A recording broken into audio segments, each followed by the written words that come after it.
এবার আমি আগামী অর্থবছরে সরকারের রাজস্ব আহরণের পরিকল্পনা আপনাদের সামনে তুলে ধরছি। রাজস্ব আহরণ কার্যক্রমের প্রত্যক্ষ কর, আয়কর, প্রিয় দেশবাসী, দেশের প্রত্যক্ষ কর ব্যবস্থাপনায় আধুনিক, ন্যায্য, করদাতা বান্ধব ও বিনিয়োগে বান্ধব করার ধারাবাহিকতায় 2025-26 অর্থবছরের বাজেটে বেশ কিছু উল্লেখযোগ্য উদ্যোগ গ্রহণ করা হয়েছে। আমি এই পর্যায়ে আয়করের বিধানে আনিত গুরুত্বপূর্ণ পরিবর্তন, সংশোধন ও পরিবর্তনের সারসংক্ষেপ উপস্থাপন করছি। প্রিয় দেশবাসী, অর্থ আইন 2024 এর মাধ্যমে 2025-26 কর বর্ষের জন্য ভবিষ্যাপেক্ষ প্রসপেক্টিভ কর হার ও সারচার্জ নির্ধারণ করা হয়েছিল। এর ধারাবাহিকতা অর্থ অধ্যাদেশ 2025 মাধ্যমে 2026-27 ও 2027-28 কর বর্ষের কর হার ও সারচার্জ নির্ধারণ করা হয়েছে। ফলে করদাতাগণ 2025-26, 2026-27 এবং 2027-28 তিন কর বর্ষের জন্য প্রযোজ্য কর হার সম্পর্কে আগাম ধারণা লাভ করতে সক্ষম হবে। তবে প্রস্তাবিত ও পরবর্তী 2 বছরের কর হার পরবর্তী সরকার পরিবর্তন করতে পারবেন। প্রিয় দেশবাসী, 2026-27, 2027-28 কর বর্ষের জন্য স্বাভাবিক ব্যক্তি করদাতার ক্ষেত্রে করমুক্ত আয়ের সীমা বাড়িয়ে 3,75,000 টাকা করা হয়েছে। গেজেটভুক্ত জুলাই গণ অভ্যুত্থান 2024 আহত জুলাই যোদ্ধা করদাতাদের ক্ষেত্রে করমুক্ত আয়ের সীমা 5,25,000 টাকা নির্ধারণ করা হয়েছে।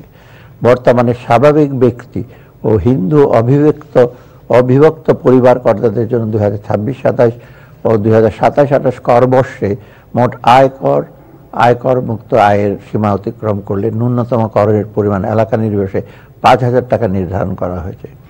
নূতন করদাতাদের ন্যূনতম করের পরিমাণ 1,000 টাকা নির্ধারণ করা হয়েছে। কর পরিপালনের জন্য সহজ করার জন্য লিস্টেড কোম্পানি সমূহের ক্ষেত্রে 2.5% কর হার সুবিধা প্রাপ্তির শর্ত শিথিল করে আয়, ব্যয় ও বিনিয়োগের পরিবর্তে কেবল সকল প্রকার আয় ব্যাংক ট্রান্সফারের মাধ্যমে সম্পন্ন করার শর্ত আরোপ করা হয়েছে।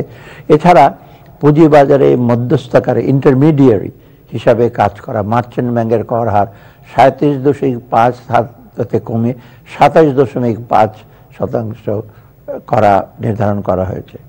প্রদেশবাসী, 26-27 এবং 27-28 কর বর্ষের জন্য সম্পদ সারচার্জের বিদ্যমান হার অপরিবর্তিত রাখা হয়েছে।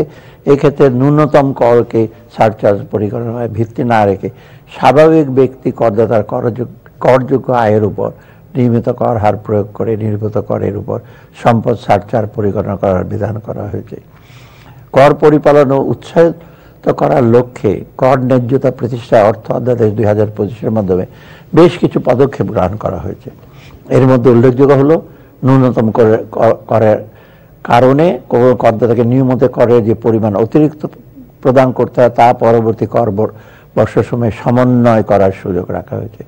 কৃষি উৎপাদনকে উৎসাহিত করার লাগে কোনো স্বাভাবিক ব্যক্তির কৃষি হইতে আয় অনধিক 5 লক্ষ টাকা পর্যন্ত করমুক্ত রাখা হয়েছে। বেসরকারি চাকরিজীবীদের করযোগ্য আয় পরিগণনার ক্ষেত্রে সর্বোচ্চ বাদযোগ্য অঙ্কের পরিমাণ 4.5 লক্ষ টাকা হতে বাড়িয়ে 5 লক্ষ টাকা করা হয়েছে। চাকরিচ্যুত কর্মচারীদের কিডনি, লিভার, ক্যান্সার, হার্টের চিকিৎসার পাশাপাশি মস্তিষ্কে অস্ত্রোপচার ও কৃত্রিম অঙ্গ প্রতিস্থাপন সংক্রান্ত চিকিৎসা ব্যয় বাবদ প্রাপ্ত অর্থ করমুক্ত করা হয়েছে। জাতীয় পেনশন এবং কর্তৃপক্ষের আয় এবং জাতীয় পেনশন কর্তৃপক্ষের সার্বজনীন পেনশন স্কিমেতে প্রাপ্ত সুবিধাভোগীর কোনো আয় এবং জিরো কুপন ইসলামিক ইনভেস্টমেন্ট সার্টিফিকেটে উদ্ভূত আয় করমুক্ত করা হয়েছে। প্রিয় দেশবাসী, দেশি বিদেশি লাভজনক ও নামি দামি কোম্পানিসমূহকে পুঁজিবাজারে তালিকাভুক্ত হতে উৎসাহিত করার উদ্দেশ্যে লিস্টেড এবং নন লিস্টেড কোম্পানির কর হারের ব্যবধান 5% থেকে বাড়িয়ে 7.5% করা হয়েছে। এছাড়া পুঁজিবাজারে বিনিয়োগ ও লেনদেন বৃদ্ধি উৎসাহিতকরণের সিকিউরিটি লেনদেনের উপর মোট মূল্যের ব্রোকারেজ হাউস সমূহের নিকটতে উৎস কর সংগ্রহের হার 0.05% হতে হ্রাস করে 0.03% নির্ধারণ করা হয়েছে। প্রিয় দেশবাসী, কর কাঠামোর বিদ্যমান অসামঞ্জস্যতা দূরকরণ এবং কর জাল সম্প্রসারণে অর্থ অধ্যাদেশ 2025 মাধ্যমে কার্যক্রম গৃহীত হয়েছে, যার মধ্যে উল্লেখযোগ্য হলো সম্ভাব্য মুনাফার পরিমাণ বিবেচনা ঠিকাদারি কাজ হতে উৎসকর করতে সর্বোচ্চ 37.5% হ্রাস করা হয়েছে। প্রকৃত বিক্রয় মূল্যে সম্পত্তি রেজিস্ট্রেশন লক্ষ্যে জমি হস্তান্তরের উৎস কর সংগ্রহের বিদ্যমান মূলধনী মুনাফা কর হারিয়ে এলাকা ভেদে 8%, 6% ও 4%-এর স্থলে যথাক্রমে 6%, 4% ও 3% হ্রাস করা হয়েছে।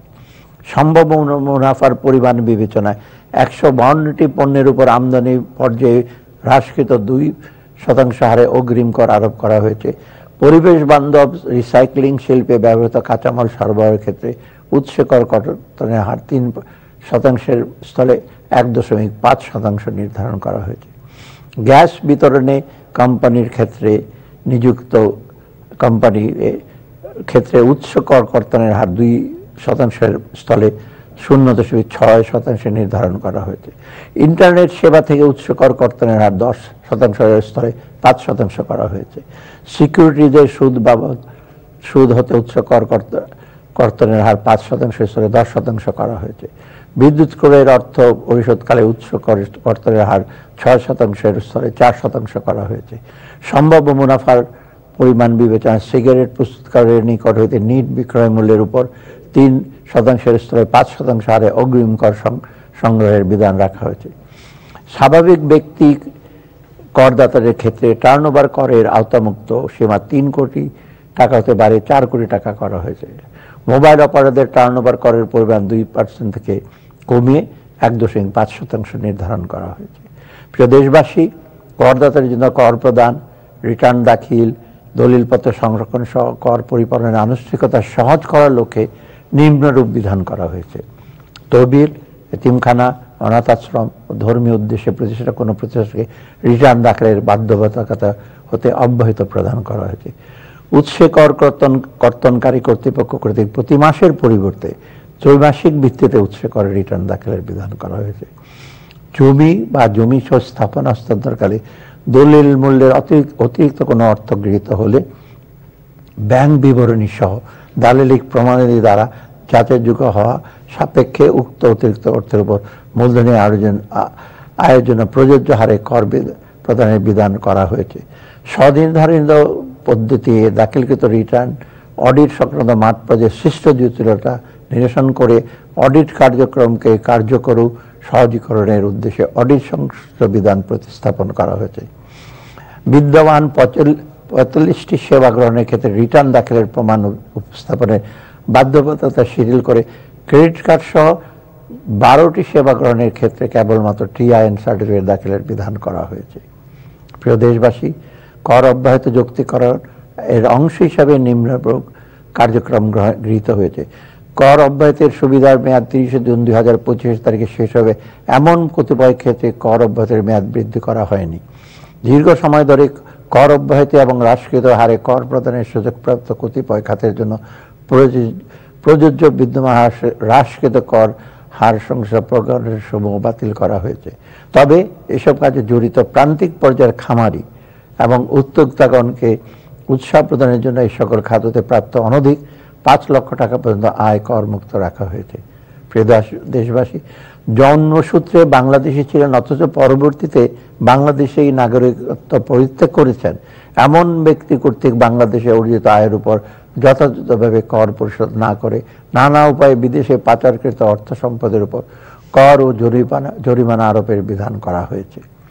বাজেটের অংশ হিসাবে প্রত্যক্ষ কর ব্যয় প্রতিবেদন ডাইরেক্ট ট্যাক্স এক্সপেন্ডিচার রিপোর্ট প্রকাশ করা হয়।